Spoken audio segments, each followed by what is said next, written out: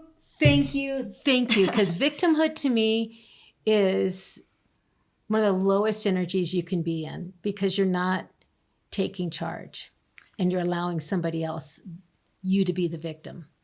Yeah, it was, to me, I think that was one of the earliest things I had to learn is I could be a victim. And there are a lot of people in this world who love to have you be a victim. They feel better when you're a victim and they can help the poor Let me victim. be the savior. Yes, I've run into too many saviors. You are not in control if you're a victim. You are not making decisions for yourself if you're living in victimhood. Thank you. To me, that was kind of the final piece, I think, that helped give me the strength, is that realization. And again, there was no just super profound moment, but I realized I was making decisions. I was not doing things I wanted to because I wanted to rebel, or because I was too chained by I'm the victim. You're like a slow percolator coffee pot that dripped and kept getting richer and bolder coffee taste. That's what I feel like. It was a slow drip. It was. I've never thought of it that way. That's a weird thing that just came in. No, it makes perfect sense. And I like that you put it that way. You were not a weak coffee. You were like slowly dripping to make that bold taste. And it's a good way to put it. And I think it's a good way, again, I know people who are currently on similar journeys to where I was coming out of these communities years ago. I feel like when too many books you read or movies you watch, people break free in this cataclysmic moment and come into their own in overnight in this grandiose scene or whatever it may be, and suddenly you're whole and deep and complex, and it's not that way, and that's okay. And I kept, my early journey was hard because I kept thinking that would happen, like I would break free and you'd be normal, whatever that is. And there is no normal. I realized there is no normal. I realized that. What is normal? No one knows. But yeah, it's okay. It's not a linear journey. I mean, I still have moments where I suddenly think, oh my gosh, am I going to hell because I'm not wearing my Amish uniform? Oh my gosh. Does it just, it floats back? Out of nowhere. Wow. Now I know that I'm not trapped. I know that that's not real. I know that that is part of the psychology. I'll have dreams. I'll just have moments where suddenly, like, almost out of nowhere, it's this cold sweat, like, wow. Oh my gosh, I'm going to hell. Well, but I know what it is. PTSD. Yeah. Yeah. Have you done some counseling or some kind of therapy work to help release that? A lot. A lot. Dumb question, probably. Yeah. A lot. And that was a journey in its own. Not everybody knows how to help people with my background. I bet you'd be a very good helper for somebody who's really wanting to work with people who are traumatized because of the extreme religions or extreme isms of life. And that's a lot of why I'm writing the book. Don't stop writing this book. And I know what we had talked about a little bit was the concern of of judgment from your family too. Yeah. So I don't want you to stop writing this book, because I think you're going to help others. And even though it may, I don't know how it'll affect your family, but I think you need to be a voice for this life of these people. And that's my goal, and that's my intention. It's a book for, like I said, my parents were still not close. My siblings got free too. It's a book for them. Really? So they're all doing, are they living?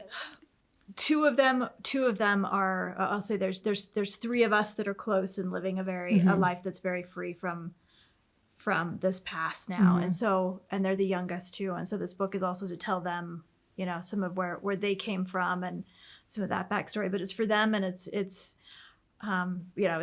overall it's the reason why I'm here. I know there are other people going through this, and I want people to know that it's, you can grow, you can find yourself, you can find wholeness, but also not to be discouraged with that journey. It's always going to be a journey. You're never going to arrive, but it is a journey. To know that, first of all, you will get there. Yes. And two, it's okay that it is hard to get there. And today we'll talk about the present for a minute or two, because you're married, Yes. really nice husband. Yes. Met your family, very nice family. It's just amazing how you could come out of that and overcome so much. And I just admire you so much. And I admire you for talking about it too, because a lot of people wouldn't talk about it. Yeah, it's not easy to talk about. Talk about it in small steps. But you made a great point. Where I am today, I'm in my wildest dreams, I never would have been where I am today, coming through this journey. Great job. I have a great job. I work in analytics, but I work in analytics. I work for the military healthcare system. I'm at a place in my life where I can only work for places that I'm passionate about now. Yeah, and I love that. It's very different from, my upbringing, but it's very important to me that I can, whatever my skill sets are, analytics aren't necessarily counseling, that I can contribute to somebody or something that means something to me. Well, analyzing things is a very important, job. And It is. I think it's deep. I mean, I'm not an analyzer, but I feel like I just think you have a lot to say. I think your words are important. And I'm really glad I got to meet you. A good friend of mine introduced us. You met in Hawaii. Yes, got to live in Hawaii. That's pretty cool. Stories go well. Yeah. And I feel like she lives here in Colorado Springs now. Yeah. And I'm very grateful that we got to meet, because I really feel you're somebody I'm going to talk about for a long time in amazing ways. Yeah, I appreciate that. I don't really feel like I deserve any of the compliments. To me, it's just life. It's just Monday, Tuesday, Wednesday. I see a lot of people who I don't think could have ever walked your walk. You're a survivor, you're resilient. And that's what this whole show is about, is coming to the Heart Center. And I think your heart was your education. Mm-hmm. I feel also that's what kind of saved you, that drove you. And I think you loved yourself enough and your children to say no more. Absolutely. I think that's a great way to... You didn't sit in your laurels to say, okay, I guess I'll have, I'll live a meager life. You went and dug deep. MBA, I mean, geez. Yeah. Well, we're going to keep in touch, because when you get your book, I'd love to interview again on the book. Absolutely. I just did a gentleman who wrote a beautiful book on a love story about dementia. And it was and he's an amazing author, and I know there's more for him too. So I see your book going places. Don't stop writing. And I can't tell you how much I appreciate this conversation today. No, yeah, thank you. I appreciate it too. If we it could helps talk, one person. Yeah, if it helps one person. Yeah. Well, and I think also we could talk 2 more hours on this. Yeah, but I kind of like, my podcasts are always a little shorter than, longer. But I know we're going to talk again. So you are a person that people can look to. And I think when people feel like, gee, I'm not the only person who has a hard life, and they see your life and what you've done, I think you're going to inspire people. I hope so. I hope I inspire them to be their fullest selves. Yeah. Find their... So on that note, I just want to say thank you again. Tune in next time. I have more podcasts coming out.